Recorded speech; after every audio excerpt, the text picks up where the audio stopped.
안녕하세요. 성경에서 이것저것 저것 이것 수다를 떨어보는 시간 이신욱의 성경 수다 말씀 영상입니다. 이제 오늘은 요람이라는 왕에 대한 세 번째 이야기를 한번 해보려고 합니다.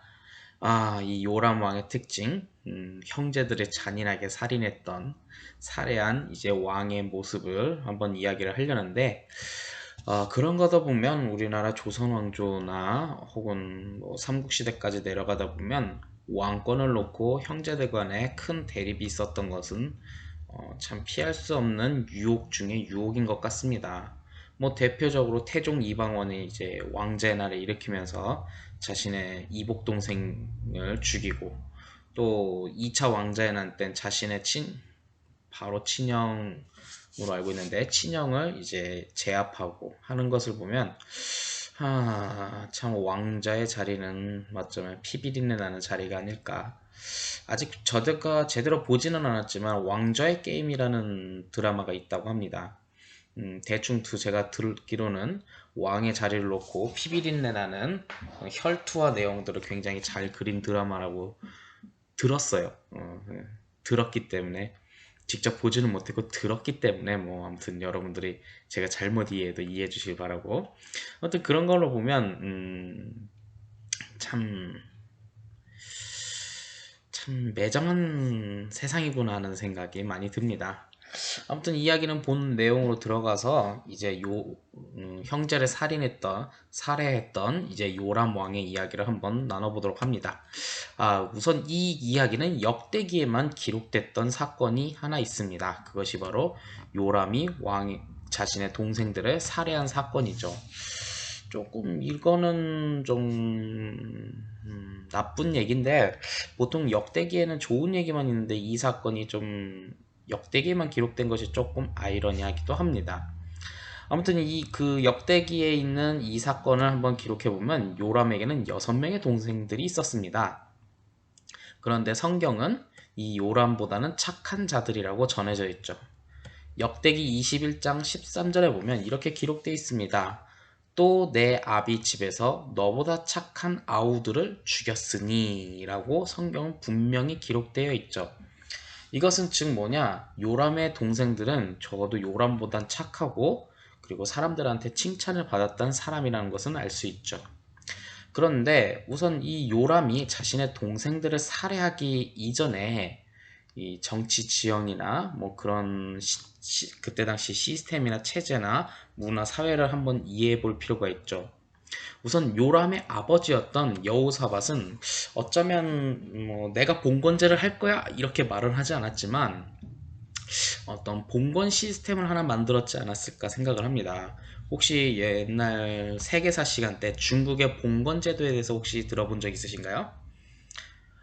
황제의 자리는 장자에게 주고 그의 형제들에게는 지방의 영주권을 줘서 이 넓은 영토를 이제 효율적으로 다스리고 통치할 수 있는 그런 시스템을 이제 봉건제도라고 하는데, 장자였던 요람에게는 왕위를 계승하지만 여호사밧은 다른 아들들에게는 유다의 성읍들을 다스릴 수 있는 권한을 허락했다고 성경은 말하고 있습니다. 이것은 다른 한편으로 말하면 어쩌면 중국에 있었던 봉건 제도나 봉건 시스템을 어쩌면 여호사밧이 실행하지 않았을까라는 생각을 해봅니다. 아무튼 이러한 가운데 그럼 정치적인 균형이, 왕은 요람이지만 어쩜 그 왕을 견제할 수 있는 것은 각각의 성읍들을 다스릴 수 있는 왕의 형제들일 수도 있는 거죠.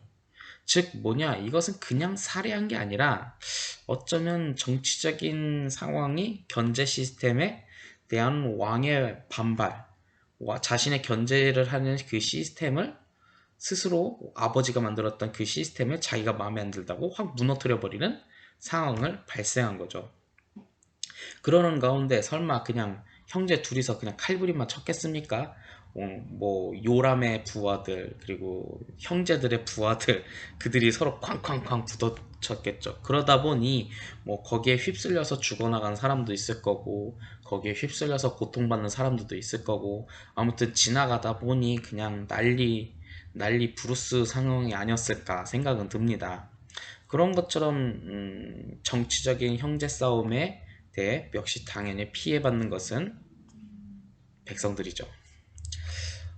그것에 대해서 이제 남유다에 이런 사건이 벌어지자 북이스라엘에 있었던 엘리야 선지자가 특별히 편지를 썼다고 성경은 또한 기록을 하고 있습니다. 즉 무엇이냐, 그 내용 간략하게 요람의 이런 불신앙적인 잘못은 나중에 너 천벌받을 거다. 이거 너 대가를 받을 거야. 너 그런 불신앙적으로 어떻게 형제를 죽일 수 있냐. 그럼 안 돼, 마 떼찌. 떼찌라고는 안 했겠죠. 아무튼 그렇게 했고, 또한 이것 때문에 너희가 남유다에는 큰 재앙이 내릴 것이다. 그리고 거기에 제일 충격적인 얘기를 하죠. 너 첫째 아들이 아니 첫째 아들이래. 너는 이것 때문에 너 창자에 중병이 걸려서 너는 죽을 거야 라는 말을 하죠. 좀 엘리야 선지자 하나님의 뜻에 따라서 선포를 했는데 솔직히 이런 식으로 좀 저주를 내려서 죽어나간 왕들이 좀 몇 명 있네요. 좀 셌네 발언이. 엘리야의 성격인 것 같습니다. 물론 뭐 자기가 통치를 잘해야지 뭐 칭찬도 받고 하는데 좀 센 발언들이 좀 나왔네요. 그리고 몇몇 왕들 많이 보냈네요. 이걸 가지고 뭐라 해야, 킹슬레이어즈라고 해야 하나? 칭호를 하나 줄여야 할 것 같네요. 그런데 아무튼 제가 뭐 정치적인 이유도 있을 거라고 하지만 성경에서 말하는 요람이 자신의 동생들을 살해한 이유가 무엇이었을까라는 거예요. 우선은 여호사밧이 그의 다른 아들들에게 성읍을 다스리면서 그냥 준 게 아니라 그걸 통치할 수 있는 은금과 보물을 주었다고 성경은 말합니다. 그러니 요람이 자신의 형제들을 사랑하는 것은 아마 국고가 바닥이 나서 그것을 충당하려고 하는데, 형제들아 각각 좀 세금 좀 내봐 임마, 입만은 아니었을 겁니다. 세금 좀 내 하는데 안 되니까 쳐라 공격하라 뭐 이러지 않았을까 하는 생각을 한번 해보죠. 또 그것뿐만 아니라 그 요람의 동생들이 착한 사람이라고 했으니 더 높은 지지율을 소유하고 있었고, 그러다 보니까 백성들이 왕인 자신 요람보다 자신의 형제들을 더 좋아하니 정치적인 그런 상황에 엇물려져서 이제 형제들 간에 칼부림이 일어나지 않았을까라는 생각을 해봅니다. 아무튼 이러한 가운데 왕정에 있었던 하나의 이 큰 스캔들 사건이 당연히 거기서 끝나지는 않겠죠. 왕궁 안에서 두 개 혹은 세 개, 네 개 뭐 거기에 이제 정치적인 계파가 이루어졌더니 거기서 서로 치고받고 싸우더니, 그러다 보니까 당연히 외세 세력들이 그냥 있을 수는 없죠. 블레셋, 특히 림나 지역이 있었던 그 블레셋, 구스, 아라비아, 여기의 특징은 저번 시간에 얘기했던 에시온 게벨에 있던 그 중심 지역과 림나 지역에 있던 그 중심 지역에 있는 사람들이 당연히 남유다를 침공했었고, 그러다 보니까 그냥 침공만 하고 끝났겠습니까? 재물을 탈취해야지 전쟁에서 좀 싸울 맛이 나지 않겠습니까?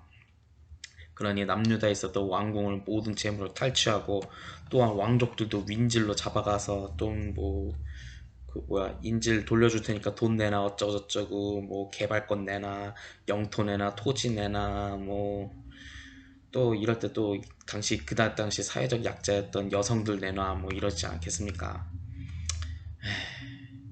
통치자 한 명 잘못 세우니까 나라가 그냥 참 그럽니다. 그러다 보니 이제 요람의 이제 막내 아들이었던 아하시야만 남겨놓고 이제 싹다 죽는 참 슬픈 왕의 모습이 있죠. 그리고 이것 때문에 또한 창자에 중병이 들어서 이제 죽었다 성경은 말하고 있습니다. 이런 거를 보면 역시 킹슬레이어 제가 좀 비밀을 주면 킹슬레이어 엘리야의 말이 다 맞아 떨어졌고요. 이건 뭐 솔직히 말해서 요람이 잘못한 거죠. 그게 뭘 잘했겠습니까? 근데 좀 결과가 참 참혹하니 더 이상 좀 할 말은 없는 것 같습니다. 아무튼 요람의 이 사건은 특별히 세 편으로 나눠서 이야기를 했는데, 이 세 편이 8년 동안 이루어졌다는 점이고요. 그리고 그 8년 동안 별다른 업적을 세우지 못했던 요람이라는 이 한 사람의 모습을 볼 수 있습니다. 이것을 보면 요람은 이유였던 신앙교육도 제대로 받지 못했고, 그렇기 때문에 무능한 왕의 모습을 보여줬는데, 그러다 보니까 인기는 뚝뚝 떨어지니 자기보다 인기 높은 사람은 시기 질투했는데 걔네들이 형제자매. 어떤 거야. 그러다 보니까 화목한 가정도 아니었고 서로 그냥 칼부림이 일어나는 가정의 모습이 있었는데, 이것은 반대로 이야기를 하자면 화목한 가정과 우애가 있을 때 우리의 국가가 더욱더 굳건하게 세워질 수 있다는 것을 여러분들이 알아야 합니다. 내 가정이 화목한 것이 우리나라 한국과 무슨 상관이 있냐라고 하겠지만, 그런 화목한 가정들이 하나, 두 개, 세 개 모이다 보면 이웃에 대한 배려와 사랑도 당연히 자연스럽게 나올 것이고, 그것을 통해서 서로 배려하면서 서로 협력하면서 할 때 우리가 국가를 세워갈 수 있다는 점을 여러분들이 아셔야 합니다. 당연히 알고 있는 내용을 제가 또 반복하는 게 조금 미안하긴 하지만, 아무튼 그런 과정이 우리 가운데 굉장히 필요하다는 거죠. 또한 그것뿐만 아니라 국가만 세우는 것이 아니라 바로 하나님의 나라를 드러낼 수 있는 하나의 요소라는 겁니다. 우리가 이어졌던 이 땅에서 해야 할 최종적인 사명은 어쩌면 우리의 죄악 때문에 감춰졌던 하나님 나라, 주님께서 다스리시고 통치하시고 하나님의 질서로 인해서 모든 사회 체제가 움직이는 이 하나님 나라가 감춰졌던 것이 다시 한번 드러나면서 이 땅 가운데 하나님께 영광을 돌릴 수 있는 우리의 기회가 찾아온단 말이죠. 그렇기 때문에 여러분들도 어쩌면 이 요람이라는 한 사람의 왕의 모습을 통해 우리의 가정과 그리고 우리의 삶은 어떠한지를 한번 생각해 보면 굉장히 유익할 거라고 생각합니다. 오늘의 영상은 여기까지입니다. 끝!